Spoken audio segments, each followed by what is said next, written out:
Hello there, welcome back to my channel. If you're new here, please do not forget to subscribe and click the bell button so you won't miss any new videos from me. So for today's video, I'm going to show you guys how to change the page margin in Microsoft Excel. So first, you need to open your Microsoft Excel document. So I'll try to open that one here. I'll try to use this one. Now this is just a sample or blank document for your reference.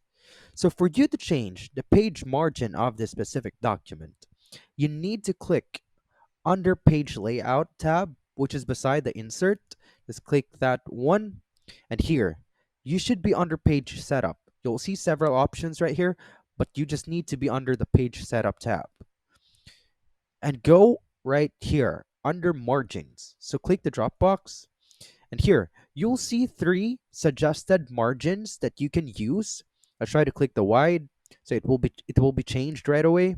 But if you are not satisfied or you don't want this suggested margins, you can also customize your own margin by clicking that option. And here, the great thing about this is you'll see a reference as well here as to how it will look like if you'll change it. There. And right after that, just click OK.